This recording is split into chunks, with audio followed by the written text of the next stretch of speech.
C'est la rentrée de Grégory Denis. Vous avez passé de bonnes fêtes? De très bonnes fêtes, oui. Bon. Merci. Alors, sujet important pour l'entrepreneur, celui de protéger son patrimoine. Et comme d'habitude, un chiffre clé qui apparaît à l'écran et que vous allez nous décrypter. Ben oui, 30%, c'est le chiffre du jour. Eh bien, c'est le taux d'échec dans la création d'entreprise que l'on mesure au bout de 3 ans. Alors, c'est effectivement ça qui fait un peu peur pour entreprendre. Alors, il y a la peur de l'échec, bien sûr, mais il y a aussi la peur de voir son patrimoine privé appelé pour aller éventuellement éponger des dettes, alors qu'il y a des solutions qui existent pour le protéger. Ah, donc un vrai frein à l'entrepreneuriat. Un vrai frein. Alors, on vous a posé la question, est-ce que vous savez comment protéger votre patrimoine en cas de création de votre entreprise? Il y a du boulot pour vous.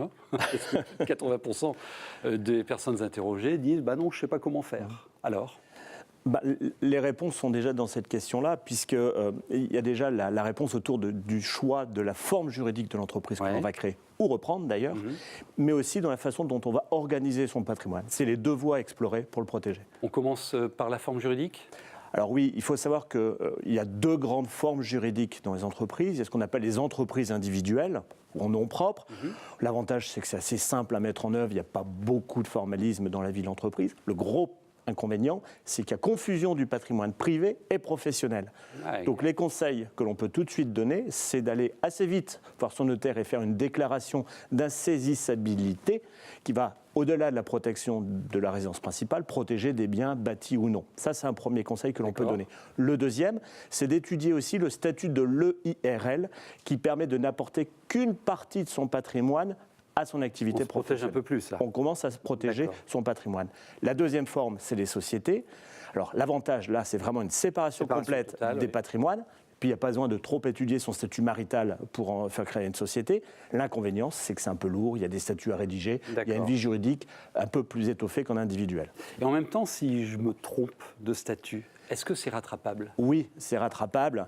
D'ailleurs, le conseil que l'on donne, c'est dès que le risque augmente en individuel, c'est de passer en société. Alors, on le fait par un apport ou une vente de son fonds de commerce. Donc voilà, ça permet de se sécuriser. Attention, ça a un coût. Ça dépend de la valeur de son fonds de commerce.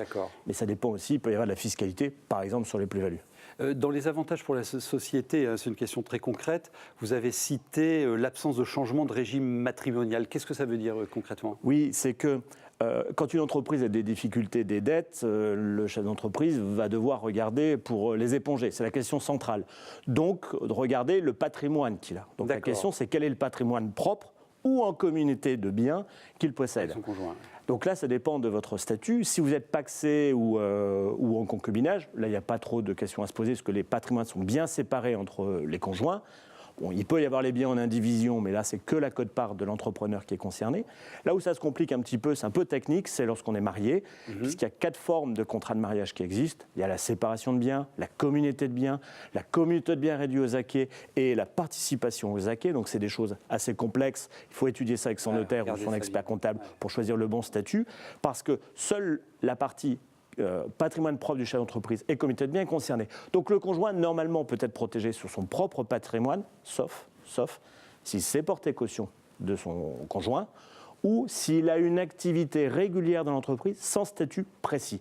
Donc ça, c'est des causes sur lesquelles le patrimoine pourrait être mobilisable par des créanciers.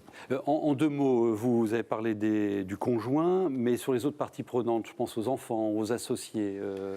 Alors sur les associés, donc on est par définition sur une forme sociétaire. Là, l'exposition est limitée aux apports, donc il n'y a pas de risque du patrimoine, sauf si encore une fois on s'est porté caution ou si on était complice de fautes de gestion ou d'actes anormaux.